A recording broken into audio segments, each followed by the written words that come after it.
동해안권 경제자유구역 망상 1지구 사업이 토지 매입을 위한 보상 절차를 앞두고 있는데 토지 감정평가액이 시세보다 크게 낮아 일부 토지 소유주들이 반발하고 있습니다. 원주에서 이틀 새 코로나19 신규 확진자가 12명 나왔습니다. 홍천에 은행원 2명이 포함돼 지역 감염 확산이 우려되고 있습니다. 아프리카 돼지열병 차단 방역을 위해 야생 멧돼지를 무제한 포획할 수 있는 수렵장이 강릉과 양양 등 도내 5개 시군에서 운영될 예정입니다. 수소차 보급에 맞춰 속초 지역에 설치 예정인 수소 충전소 준공 시기가 해를 넘길 것으로 예상됩니다. 안녕하십니까. 뉴스데스크 강원입니다. 동해안권 경제자유구역 망상 1지구 사업은 토지 매입을 위한 보상 절차를 앞두고 있습니다. 일부 토지주들은 감정평가한 토지 보상 가격이 주변 시세를 반영하지 못한 헐값 토지 수용 수순이라며 반발하고 있습니다. 김영호 기자가 보도합니다. 경제자유구역의 국제복합관광도시 조성계획에 따라 특성화 외국 대학 유치가 추진 중인 동해시 망상 지역의 야산입니다. 해당 토지 소유주가 받은 감정 가격은 10여 년 전 골프장 조성 당시 수준에도 못 미쳤습니다. 5만여 제곱미터 면적의 보상 가격이 오히려 5천만 원이나 낮습니다. 공시지가는 매년 100원씩 올라가 있는데 10년 전이면 그래도 1,000원씩 더 올라갔는데 이 보상가는 오히려 줄었습니다. 말이 됩니까? 경제자유구역으로 지정되기 전에 3.3제곱미터당 5만 원의 경매로 받았던 땅은 보상 가격이 30에서 40%나 낮은 사례도 있었습니다. 망상 1지구 개발 사업 시행자가 확보한 대부분의 땅은 사업계획상 공원 녹지구역으로 보존해야 합니다. 보상금을 주고 매입해야 하는 땅에 학교와 주택 등을 지어야 한다는 뜻입니다. 보상 대책위 측은 망상 1지구 전체 사업 부지에서 80%가량이 임야인데 3.3제곱미터당 보상 평가액이 10만 원을 넘는 곳은 거의 없다고 말합니다. 가격이 높은 논밭이나 대지 등도 보상 금액이 주변 거래 시세에 턱없이 부족하다고 주장합니다. 그 공시지가가 낮춰진 상태에서 그걸 감정을 한들 공시지가의 3배를 준들 당연히 가격이 낮을 수밖에 없습니다.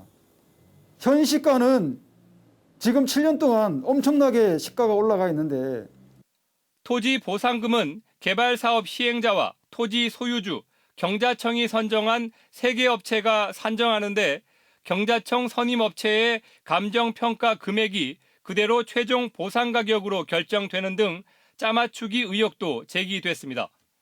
망상 1지구 토지 보상 절차는 현재 감정평가는 끝났지만 사업 인정고시 시점에 이견이 있어 모든 토지주에게 평가 금액을 공개하지 못하고 있습니다. MBC 뉴스 김영호입니다. 원주에서는 이틀 새 모두 12명의 코로나19 확진자가 새로 발생했습니다. 경로를 알 수 없는 지역사 배발 감염이 확산되지 않을까 우려가 커지고 있습니다. 이병선 기자입니다. 이틀 사이 원주에서 나온 확진자는 감염 경로상 둘로 나뉩니다. 애초에 우려했던 여주 라파엘의 집 관련 확진자는 시설에서 근무하는 3명과 이들의 자녀 1명 등 모두 4명에 그쳤습니다. 오히려 128번째 확진자와 연관된 경우가 하루 사이 눈덩이처럼 불어났습니다. 먼저 확진된 128번과 부인인 129번, 128번의 70대 어머니인 132번, 128번의 식당에 방문한 친척자매 133번과 134번, 그리고 133번의 초등학생 자녀인 136번과 직장 동료 137번, 128번의 지인인 135번까지 각각의 관계를 따라 퍼져나가고 있습니다. 문제는 128번째 확진자의 정확한 접촉자 숫자를 파악하기 어렵다는 겁니다. 확진자의 식당에 CCTV 등 방문자를 특정할 수 있는 수단이 없다 보니 자발적으로 검사를 받으러 오는 데에 의존할 수밖에 없습니다. 현재까지 확진자 5명을 포함해 식당에서 접촉한 사람은 70명, 방문했던 병원에서는 55명이지만 더 늘어날 수 있는 겁니다. 감염 경로도 여전히 오리무중이지만 128번째 확진자가 최초 감염자가 아닐 가능성도 있습니다. 133번이 128번의 식당에 들렀던 건 지난 21일인데 128번에게 증상이 나타나기 하루 전입니다. 133번은 홍천의 은행에서 근무하고 있는데 직업 특성상 사람을 접할 일이 많습니다. 이달 중순까지 홍천에서 산발적으로 감염이 있었다는 걸 고려하면 133번이 먼저 감염돼 있었을 가능성도 배제할 수 없습니다. 불과 하루 이틀 사이에 확진자가 속속 확인되면서 확산세가 어디까지 이어질지 우려가 커지고 있습니다. MBC 뉴스 이병선입니다. 원주에서 발생한 코로나19 확진자 가운데 2명이 홍천의 은행 근무자로 밝혀지면서 지역 주민들이 불안해하고 있습니다. 박민기 기자입니다. 홍천 읍내 한가운데에 있는 KB국민은행 홍천지점이 폐쇄됐습니다. 원주에 거주하는 홍천지점 직원 2명이 코로나19 확진 판정을 받았기 때문입니다. 은행 내부는 방역 소독을 마쳤지만 직원과 고객에 대한 검사 결과가 나올 때까지 영업을 중단했습니다. 홍천군은 보건소에 선별 진료소를 설치하고 지점을 다녀간 주민을 대상으로 검사 안내 문자를 발송했습니다. 확진자와 밀접 접촉 가능성이 높은 KB국민은행 홍천지점 직원 10여 명과 유증상자가 우선입니다. 직원뿐만이 아니라 이제 거기 오셨던 분 중에 시간이 소요되니까 CC카메라하고 밀접 접촉자를 할 수가 없어서요. 일단 은행 방문자 중에서 유증상자 지금 한 30명은 한 것 같은데 오전 중에. 이번 은행 직원 감염은 주거지인 원주시 사례로 기록됐지만 홍천 서성면 주민 집단 감염과 마찬가지로 감염 경로가 밝혀지지 않고 있습니다. 특히 은행은 직업 특성상 고객과의 상담이나 접촉 가능성이 많아 감염 경로를 모르는 조용한 감염이 확산되지 않을까 우려됩니다. 홍천군은 아직까지 은행 CCTV나 거래 정보를 분석하지 않고 있지만 추가 확진자가 발생할 경우 역학조사를 확대할 가능성도 배제하지 않고 있습니다.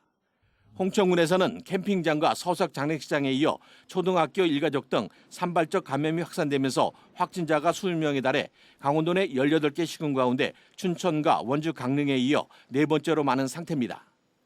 MBC 뉴스 박민기입니다. 아프리카 돼지열병 차단 방역을 위해 강원도가 광역 수렵장을 운영합니다. 강원도는 12월 14일부터 내년 3월 31일까지 접경 지역 이남인 강릉과 홍천, 횡성, 평창, 양양 등 5개 시군에서 광역 수렵장을 운영하기로 했습니다. 수렵 인원은 전국 단위로 모두 4,000명을 선발할 예정이고 야생 멧돼지는 무제한으로 포획할 수 있습니다. 한편 총기 안전사고 예방을 위해 수렵엽사는 위치 확인 시스템 GPS를 의무적으로 부착해야 합니다. 도내 수소차 보급은 늘어나고 있지만 수소차 충전소는 한 곳에 불과하다는 소식 전해드렸는데요. 당초 올 초에 설치를 마칠 계획이던 속초 수소 충전소는 해를 넘길 가능성이 높아졌습니다.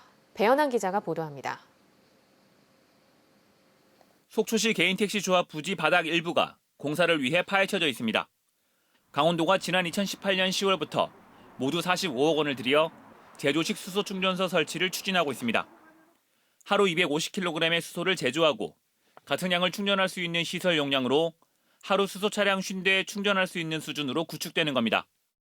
당초 지난 3월 완공을 목표로 했지만 주민 민원과 인허가 반려 등으로 늦춰졌는데 현재도 인근 건물과의 안전거리 등을 두고 한국가스안전공사에 기술 검토가 남아 있습니다.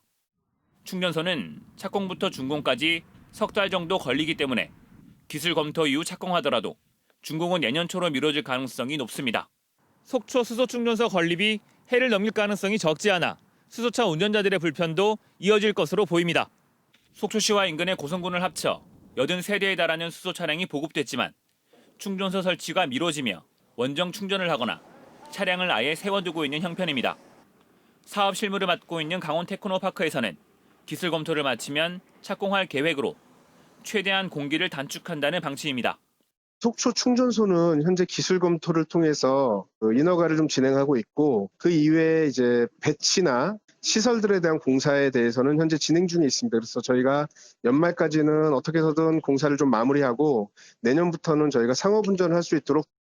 강원도가 수소 산업을 미래 먹거리로 육성하고 있지만 첫걸음인 수소 충전소 설치부터 어려움을 겪고 있습니다. MBC 뉴스 배현환입니다.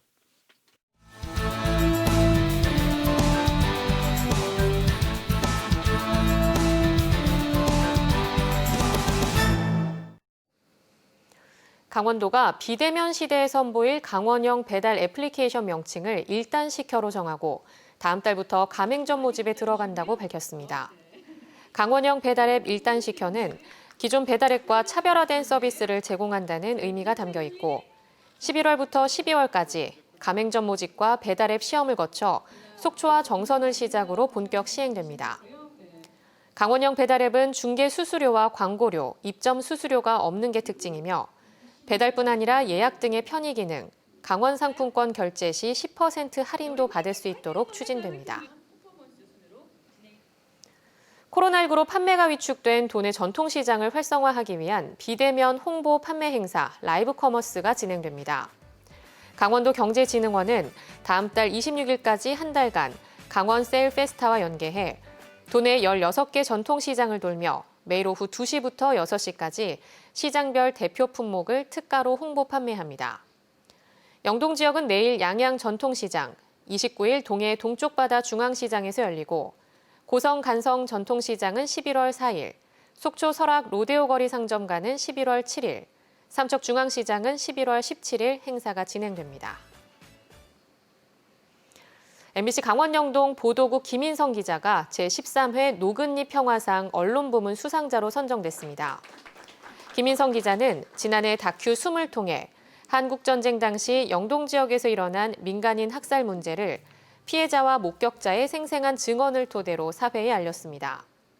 시상식은 다음 달 11일 충북 영동군 복합문화예술회관에서 열립니다. 노근리 평화상은 한국전쟁 당시 피난민이 학살된 노근리 사건의 교훈을 확산시키기 위해 지난 2008년 제정됐습니다. 코로나19로 인한 사회적 거리 두기가 1단계로 완화되면서 정선아리랑 뮤지컬 상설 공연이 재개됩니다. 정선군은 다음 달 2일부터 장날인 끝자리 2일과 7일 오후 2시에 코로나19 영향으로 중단했던 정선아리랑 뮤지컬 퍼포먼스 아리아라리를 아리랑 센터홀에서 다시 공연하기로 했습니다.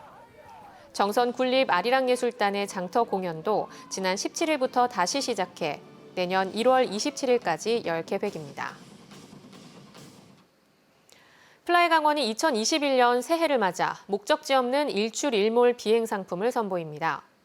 일몰 상품은 올해 마지막 날인 12월 31일 오후 4시 50분에 출발하고 일출 상품은 2021년 1월 1일에서 1월 3일까지 오전 7시 10분에 출발하며 양양공항을 이륙해 일몰과 일출을 감상한 후 다시 양양공항에 도착하는 코스로 운항합니다.